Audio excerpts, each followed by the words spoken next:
Chapter 38.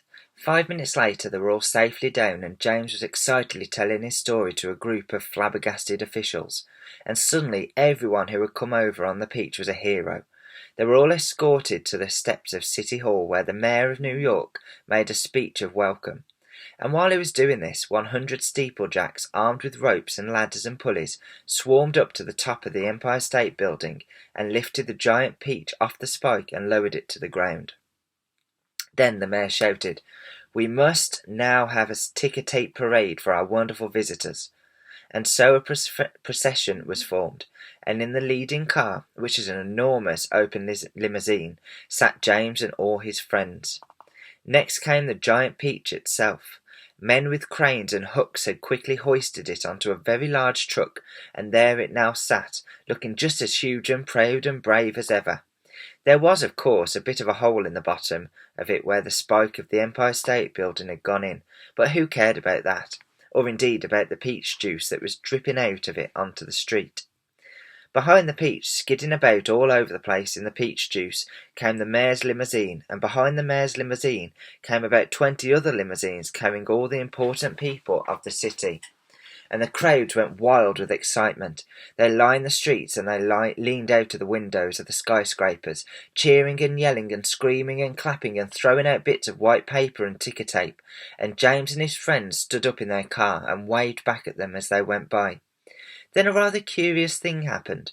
The procession was moving slowly along Fifth Avenue when suddenly a little girl in a red dress ran out from the crowd and shouted, "Oh, James, James, could I please have just a tiny taste of your marvellous peach?" "Help yourself," James shouted back. "Eat all you want. It won't keep forever anyway." No sooner had he said this than about 50 other children exploded out of the crowd and came running onto the street. "Can we have some too?" they cried. "Of course you can," James answered. "Everyone can have some." The children jumped up onto the truck and swarmed like ants all over the giant peach, eating and eating to their heart's content. And as the news of what was happening spread quickly from street to street, more and more boys and girls came running from all directions to join the feast. Soon there was a trail of children a mile long chasing after the peach as it proceeded slowly up Fifth Avenue. Really, it was a fantastic sight. To some people it looked as though the Pied Piper of Hamelin had suddenly descended upon New York. And to James, who had never dreamed that there would be so many children as this in the world, it was the most marvellous thing that had ever happened. By the time the procession was over, the whole gigantic fruit had been completely eaten up, and only the big brown stone in the middle, lit clean and shiny by 10,000 eager little tongues, was left standing on the... Chapter 39. And thus the journey ended, but the travellers lived on. Every one of them became rich and successful in the new country. The centipede was made vice president in charge of sales of a high-class firm of boot and shoe manufacturers. The earthworm, with his lovely pink skin, was employed by a company that made women's face creams to speak commercials on television.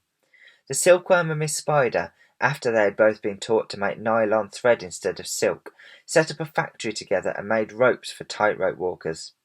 The glowworm became the light inside the torch of the Statue of Liberty, and thus saved a grateful city from having to pay a huge electricity bill every year.